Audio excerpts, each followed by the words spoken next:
players. And then on top of that, they have a really good scheme. So it's double whammy. Gesicki, how would you describe him to someone? I mean, he's like 6'7", 6'8". They've really got that almost alley-oop play going with him right now, with McSorley throwing it up to him and stuff. What does he bring to the table from your vantage point? Well, just what you said. He's very, very good athlete. And he makes catches that men his size usually can't make. Great flexibility in his upper body. He can torque his body in all different ways. And he has good hands, so he's very talented. And what challenge does that pose for a defense going against a guy like that where, I don't know, a 5'11" cornerback or safety might not be the best matchup, but go ahead. You tell me who is the best matchup. This guy's 6'7", right? So we just got to have different ways to try to get people on him.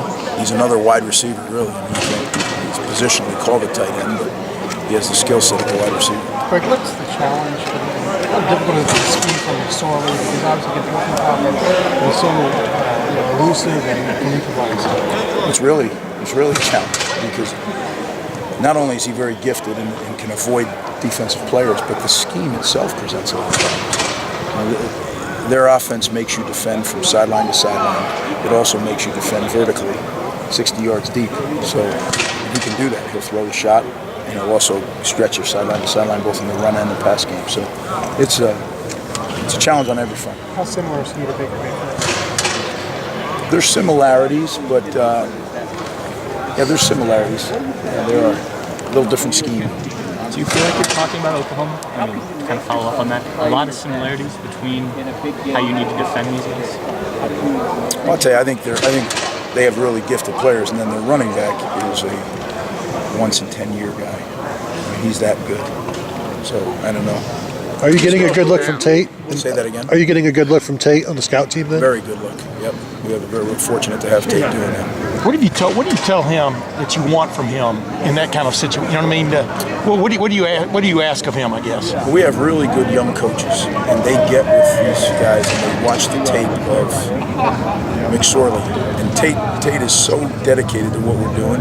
He studies McSorley. He tries to do everything the same way that McSorley does it, even though it may not be what he naturally does. So I think the scout team has done a great job these last week as well, but we really kicked it into high gear yesterday and today, and they've done a great job. When a team moves so efficiently sideline to sideline, how do you stop them from being so effective horizontally without spreading yourself out too thin? Well, that is a challenge. Sometimes when you play an offense like this, you feel like you don't have enough players to do it, right? That's definitely the challenge.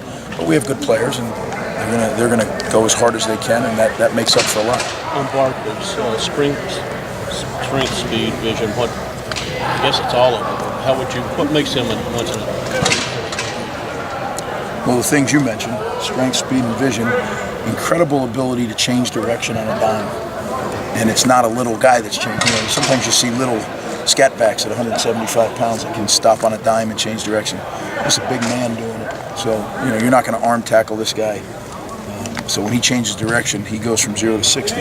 He's something. Is this special for you not going back Penn State, but playing Penn State, given your history there? I guess I've been coaching for a long time, So there's been a lot of games that could be special at every level. But it's special because they're the number 2 team in the country, and we're vying for a championship, so it's a good game. Is he faster than Elliott was? Barkley? I wasn't here, was he? Oh, that's right. Urban has talked a lot about remaining realistic while you guys are on this roll. This is going to be a test unlike anything the secondary has seen. Like, what makes you confident that this group on the back end has grown, since Indiana? Well, I believe in our players. I think we have really fine players, and they're trying their guts out to get ready for this game, and they've been doing that. So, that's why you play the games. That's the challenge. That's what's exciting.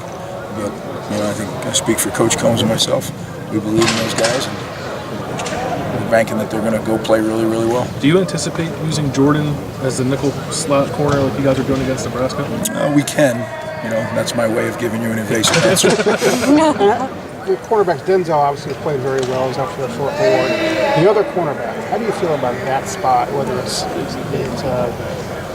David Arnett or Kendall or Reed and Jeffrey? I feel good. Again, I speak for Kerry. We talk all the time about it. we believe in those guys, and it's just they're getting better. And you know, we got good enough to handle this outfit. We'll figure that out on Saturday. But they've improved. They've done everything we've asked. So we just got to keep going. Penn State did a really good job against Michigan, finding matchups against the linebacker with Barkley and the safeties with Hamilton. How do you keep that from happening? Well, that's what I was kind of referring to, that they do a really good job. Not only did they recruit talented players, but they do a good job with their scheme using those players. So it's going to be a challenge.